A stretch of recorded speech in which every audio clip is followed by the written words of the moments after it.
Bom dia, igreja.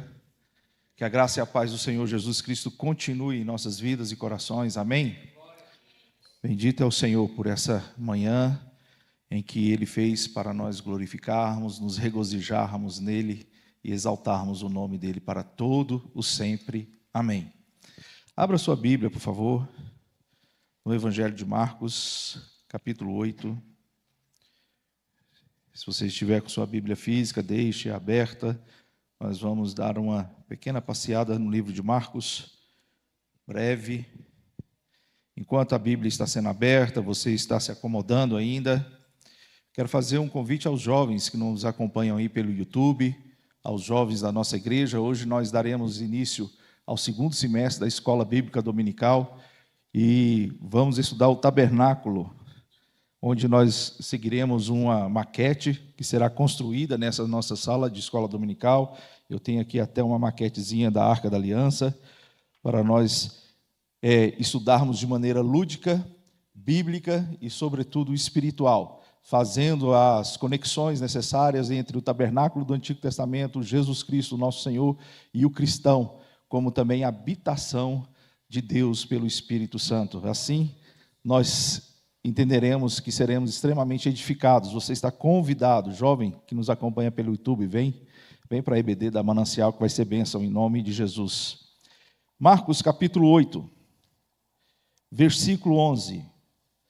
Os fariseus chegaram e começaram a discutir com Jesus, e tentando, pediram-lhe um sinal vindo do céu.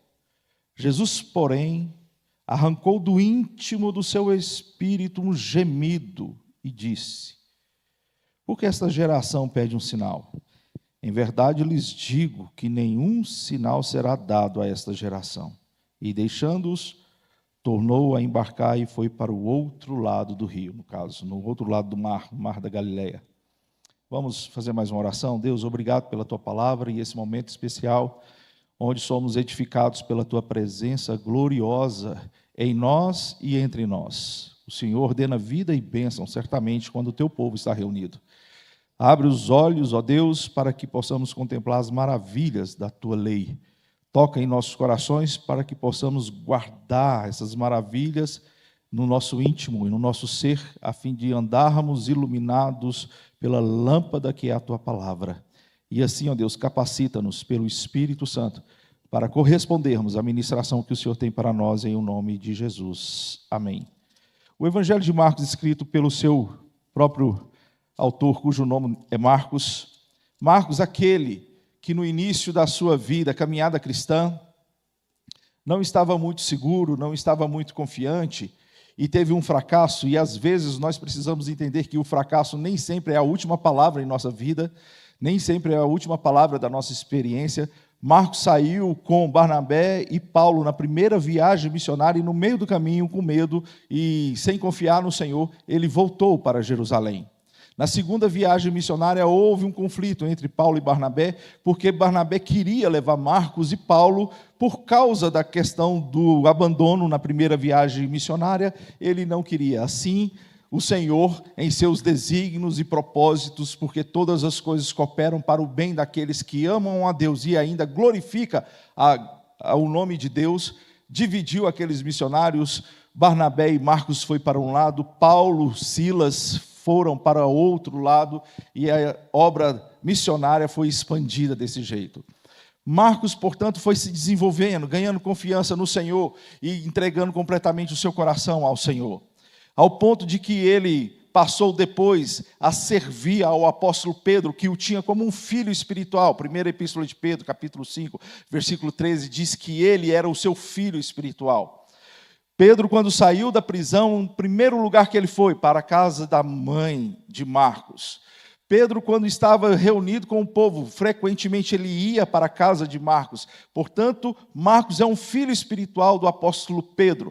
Também servia o apóstolo Paulo. Paulo, quando estava preso em Roma, sem liberdade de sair, embora ele estivesse numa prisão domiciliar, ele manda uma mensagem para o seu filho na fé, Timóteo, dizendo: traga-me capa, traga-me livros, traga-me as escrituras e vê se você consegue trazer também Marcos, porque ele me é útil aqui. Por quê? Porque Marcos e Pedro estavam exercendo o ministério em Roma e, obviamente, Marcos sabia transitar de maneira fluida naquela capital do Império Romano.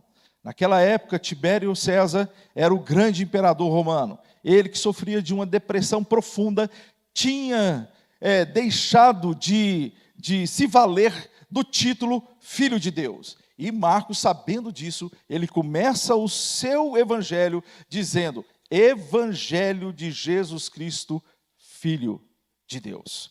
Princípio do Evangelho de Jesus Cristo, Filho de Deus. Está no capítulo 1, versículo 1.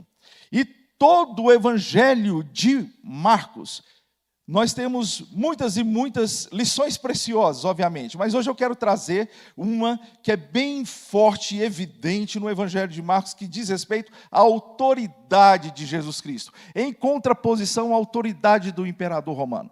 Nós vamos observar que Marcos, melhor dizendo, ele apresenta logo de início as credenciais do Messias, que era curar, expulsar demônios e perdoar pecados. Logo nos primeiros versículos, no capítulo 1, Marcos já apresenta que Jesus Cristo, Filho de Deus, que agora sim, se o imperador romano estava abrindo mão desse título de Filho de Deus, Jesus não, ele é verdadeiramente o Filho de Deus. E não somente como um título, mas como de fato e de verdade ele é o Filho de Deus, o único verdadeiro Filho de Deus.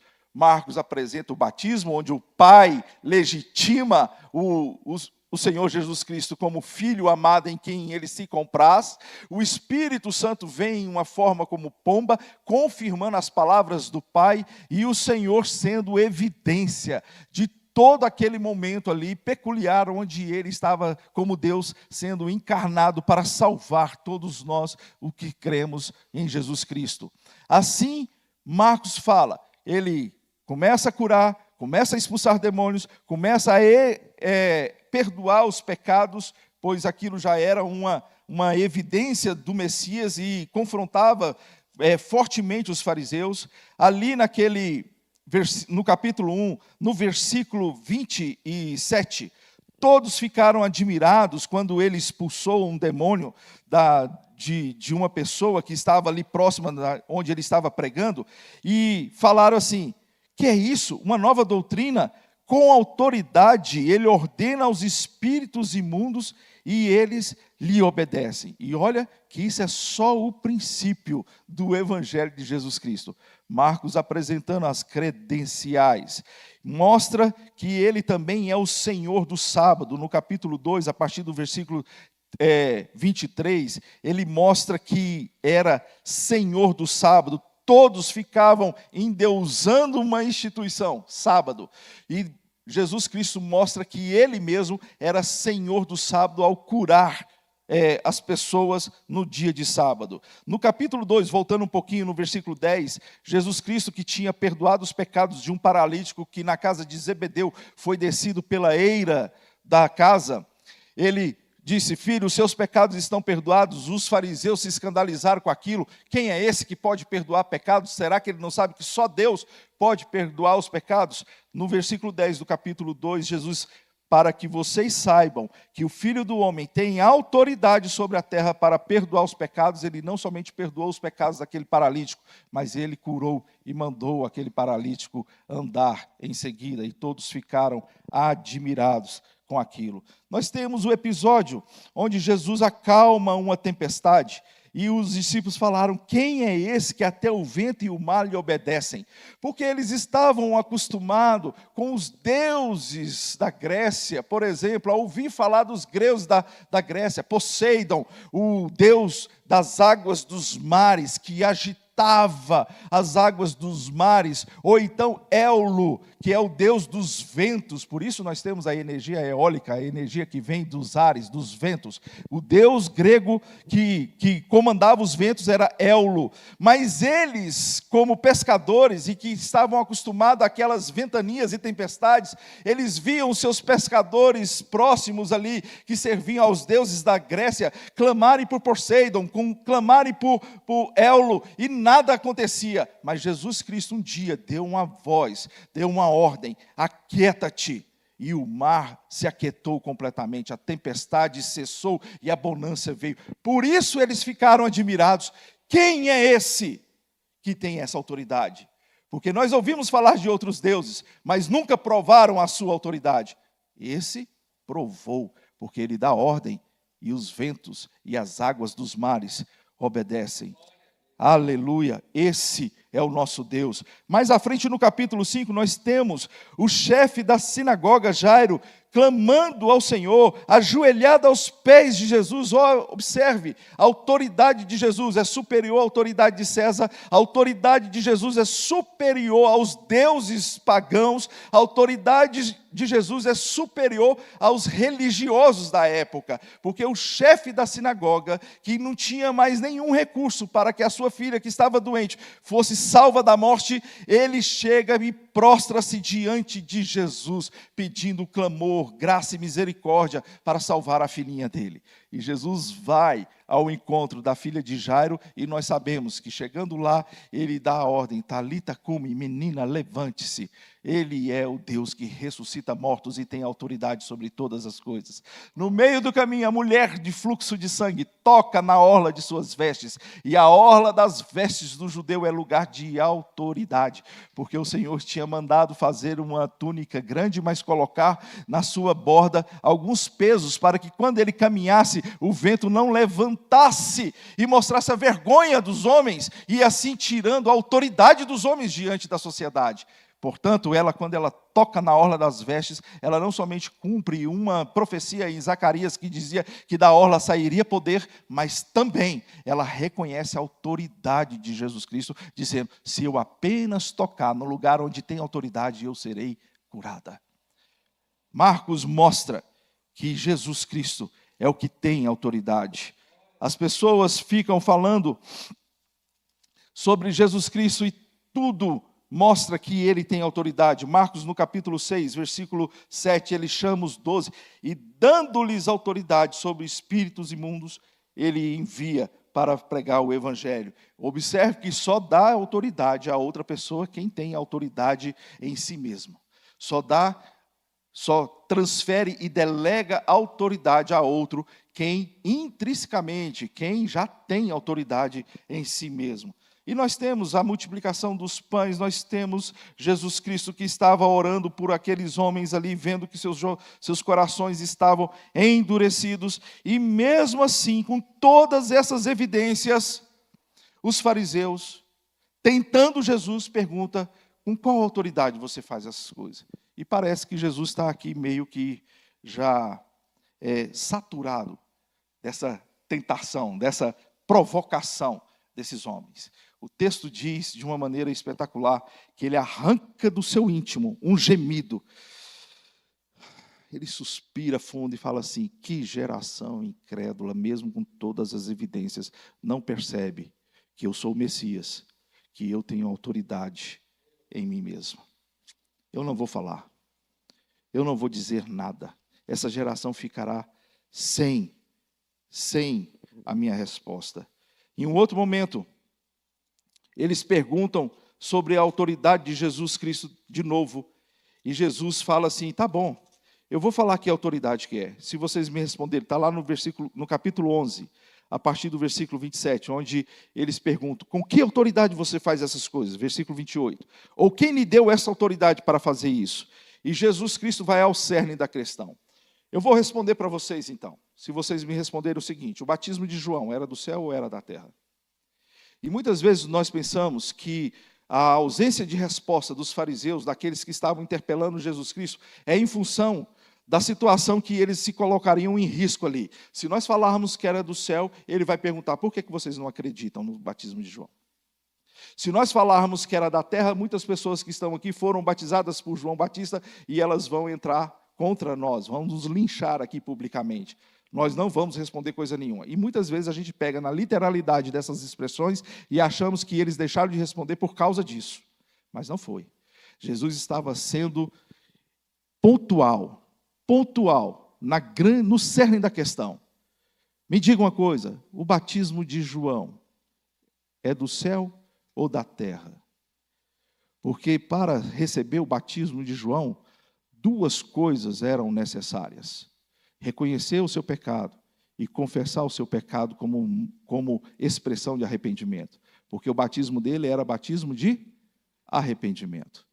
E aqueles homens que estavam ali, eles se achavam melhores do que os outros. Eles se achavam detentores da verdade, eles se achavam detentores e guardiões legítimos da verdadeira religião. E Jesus falando para eles: se vocês reconhecerem que vocês são pecadores, que precisam se arrepender e confessar os seus pecados, eu vou responder com que autoridade eu faço essas coisas. Em suma, Jesus Cristo só fala e revela a sua vontade e a sua intimidade para aqueles que o temem. Salmo 25, versículo 14, fala: a intimidade do Senhor é para aqueles que o temem, os quais ele revela a sua vontade. Portanto, quando nós observamos essa temática no livro de Marcos, nós vamos observar lá no capítulo 4, no versículo 33, que Jesus Cristo falava com os seus discípulos, falavam com todos, melhor dizendo, por meio de parábolas, a aula que o pastor Helder dará início aqui na classe dele, na classe do templo para adultos. A temática de parábola. E ele falava assim: olha, eu digo por parábolas e eu falo conforme as pessoas podiam compreender, de acordo com a capacidade delas. Mas nós percebemos que muitas não compreendiam, para se cumprir a palavra do Senhor, cujo coração estava endurecido. Ouviam, mas não escutavam, olhavam, mas não enxergavam. Portanto, era necessário para que ele, enfim, chegasse à cruz. Já pensou se Jesus, tudo que ele falasse antes da morte, todas as pessoas acreditassem nele? Não ia ter cruz, não ia ter expiação dos pecados. Portanto, o endurecimento do coração era necessário naquele momento para que, enfim, o propósito de Jesus, pagar pelos nossos pecados na cruz do Calvário, fazendo expiação com o seu sangue, chegasse e fosse consumado de fato de verdade. Hoje nós não precisamos disso. Hoje nós podemos nos apresentar diante do Senhor com temor, com humildade, com quebrantamento, porque a intimidade do Senhor é para aqueles que o temem. Um novo e vivo caminho foi inaugurado por Jesus Cristo, diante do qual nós nos apresentamos perante Deus, que Ele nos dá graça e misericórdia em tempo oportuno e nos faz conhecer a sua vontade.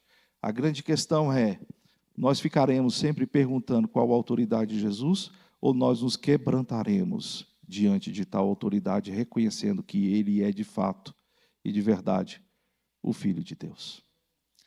Que nessa manhã, o meu e o seu coração estejam quebrantados, para nós reconhecermos a autoridade de Jesus Cristo, Senhor dos senhores, Rei dos reis, que é maior do que César, que é maior do que o Império Romano, cujo reino é um reino extraordinário, majestoso, como nós cantamos aqui, glorioso, que merece toda honra, toda glória, todo louvor e toda adoração, para nós nos quebrantarmos diante dele, reconhecendo a sua autoridade, para ele revelar aos nossos corações a sua intimidade, a fim de que não sejamos como aqueles infelizes fariseus tentando Jesus, procurando uma resposta com uma motivação equivocada, errada e até maligna, de querer matar Jesus Cristo.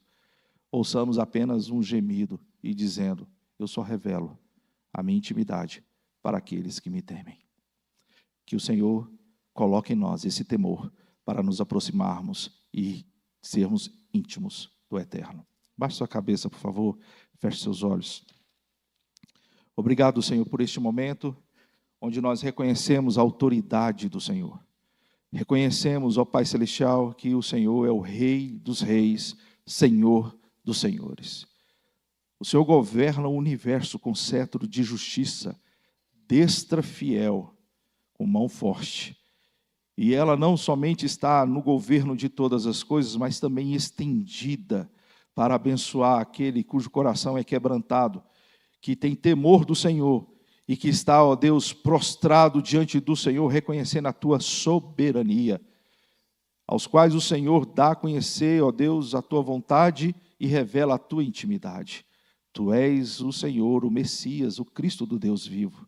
E nós, ó Pai Celestial, somos agradecidos por tamanha salvação, tamanho toque de quebrantamento em nossos corações, a aplicação do Espírito Santo, das virtudes e conquistas do Senhor naquela cruz do Calvário, aplicada em nós, ó Deus, para a salvação e para o reconhecimento de que somos filhos amados e servos do Altíssimo. Assim, ó Pai, queremos andar neste mundo reconhecendo, percebendo as evidências do Messias, as evidências do senhorio de Jesus Cristo, aqui, ali e acolá, curando, expulsando demônios, perdoando pecados, mostrando que Tu és o verdadeiro Filho de Deus. O Senhor, em vários momentos, ó Pai Celestial, demonstrou isso, mas em duas ocasiões especiais, os próprios céus se abriram, a voz do Pai veio e disse: este é o meu Filho amado, nele eu me comprazo, e a ele ouvem os discípulos do Senhor. No batismo isso aconteceu, no Monte da Transfiguração isso aconteceu, e hoje, pelo Espírito Santo, isso pode acontecer quando o nosso coração é tocado pela Tua palavra.